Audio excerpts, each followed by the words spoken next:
Di akhir pelayanan Yesus atau di hari ke-40 setelah kebangkitannya, Yesus membawa murid-muridnya pergi ke Bukit Zaitun dan memberitahu kepada murid-murid bahwa segala kuasa di surga dan di bumi diberikan kepada Yesus.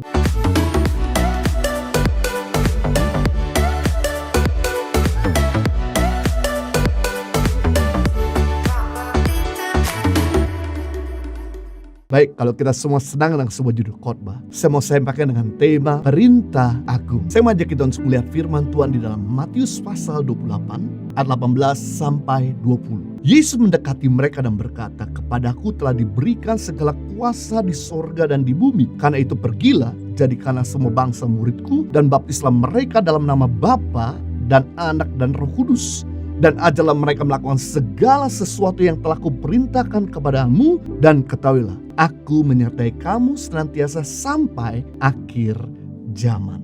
Di akhir pelayanan Yesus atau di hari ke-40 setelah kebangkitannya, Yesus membawa murid-muridnya pergi ke Bukit Zaitun dan memberitahu kepada murid-murid bahwa segala kuasa di surga dan di bumi diberikan kepada Yesus. Lalu ia memberikan pesan terakhir atau amanat agung kepada murid-muridnya agar mereka dapat melanjutkan pekerjaan Yesus di bumi, memperluas kerajaan Allah di muka bumi ini. Nah, saya membagikan ada 3 perintah agung Tuhan Yesus yang disampaikan kepada murid-muridnya. Perintah agung Tuhan Yesus yang pertama menyadarkan kuasa yang Tuhan Yesus miliki. Jelas, kuasa Tuhan jauh lebih besar daripada kuasa kegelapan. Kuasa Tuhan jauh lebih besar daripada segala kuasa yang ada di dunia ini. Matius pasal 28 ayat 18, Yesus berkata kepada murid-murid, "Kepadaku telah diberikan segala kuasa di surga dan di bumi." Banyak pembesar-pembesar punya kekuasaan di muka bumi,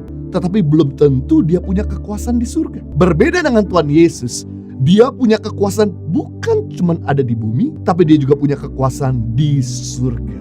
Alkitab sedang menegaskan bahwa nasib sejarah manusia dan kelangsungan alam semesta ada dalam tangan Tuhan Yesus. Lalu kenapa kita masih sering kali takut dan khawatir akan keadaan ekonomi yang sulit? Apakah Yesus sanggup mencukupi keperluan saya?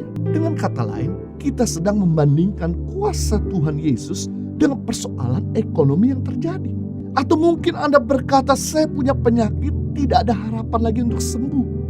Membuat kita jadi down, putus asa, dan tidak ada pengharapan. Dengan kata lain, kita sedang membandingkan kuasa Tuhan Yesus dengan persoalan penyakit yang ada.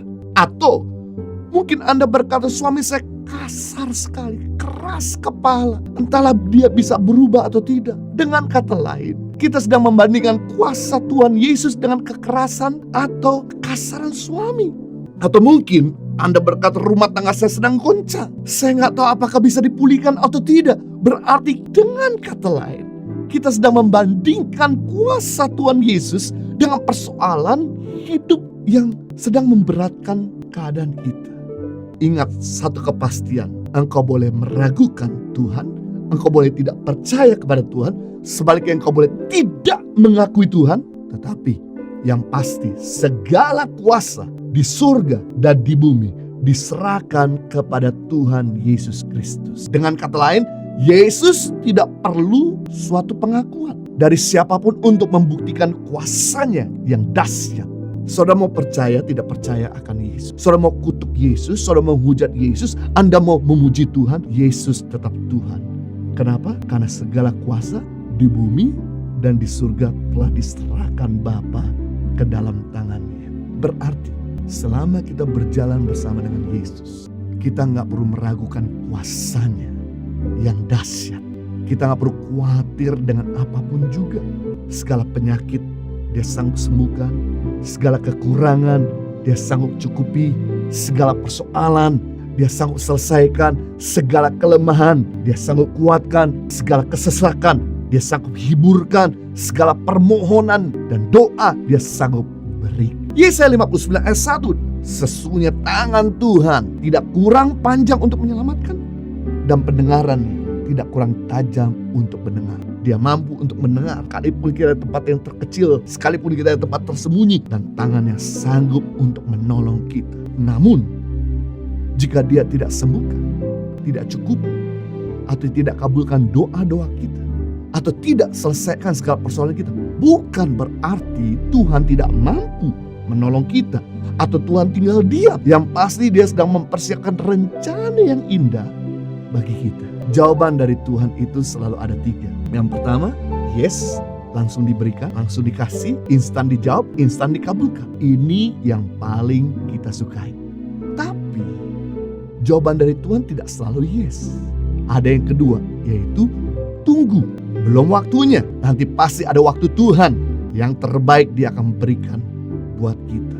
Jadi bersabarlah dan bertumbuhlah dewasa. Jika Tuhan suruh kita sabar, bukan berarti Tuhan diam saja. Dia sedang mempersiapkan. Dia sedang menunggu kita sampai dengan dewasa. Karena memang otoritas anak kecil lebih kecil daripada otoritas orang dewasa. Otoritas anak kecil jauh lebih sedikit, lebih rendah daripada otoritas orang dewasa. Jika ada anak kecil meminta pisau atau benda tajam, tentu kita sebagai orang tua tidak akan mungkin kasih. Karena itu akan membahayakan dirinya dan membahayakan orang lain. Sama halnya dengan bagaimana andai Tuhan jawab semua doa dan permohonan kita. Apakah ini akan membahayakan kita dan orang lain atau tidak? Apakah ketika kita dijawab doa-doa kita membuat kita jadi sombong? Melupakan Tuhan, meninggalkan keluarga? Tidak. Karena ada begitu banyak orang yang ingin cepat-cepat menikah, tapi karena sifat yang kekanak-kanakan, begitu menikah, gak lama dia bercerai. Ada begitu banyak orang yang ingin cepat-cepat punya pacar, tapi belum dewasa secara rohani. Begitu pacaran, jatuh terus dalam dosa. Akhirnya bertengkar, ribut. Ada begitu banyak orang yang ingin cepat-cepat naik posisi, punya follower yang banyak, subscribe yang tinggi. Karena belum cukup dewasa, jadi sombong. Menjalankan kekuasaan dengan sembarangan. Ada orang yang ingin cepat-cepat jadi kaya, tapi karena gak cukup dewasa, jadi melupakan Tuhan dan meninggalkan keluarga. Jadi buat Tuhan lebih baik Dia tahan sampai kita dewasa, agar jangan membahayakan diri kita dan orang lain.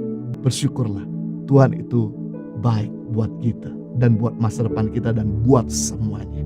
Yang ketiga, jawaban dari Tuhan itu tidak diberikan agar kita menyerahkan semuanya kepada kedaulatan Tuhan. Rencana kita memang baik, tetapi rencana Tuhan yang terbaik jauh lebih baik daripada apa yang kita bisa lihat dan bisa bayangkan.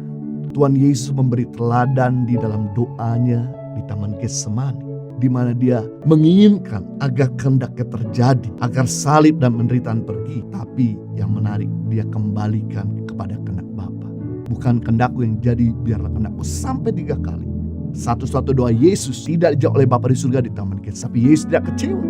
Dia menyerahkan kembali kepada kehendak Bapa. Apa yang terjadi? Ada rencana Bapa yang jauh lebih mulia tersedia di depan Dia dan buat kita semua, sehingga Dia menyelamatkan kita yang berdosa. Kalau Yesus memaksakan kehendaknya atau Bapa memberikan jawaban kepada Yesus, maka kita gak diselamatkan. Jadi kalau Tuhan tidak memberikan jawaban, pasti rencana yang baik, yang terindah ada di depan kita. Mungkin saja karena kita belum bisa lihat. Jangan kecewa dan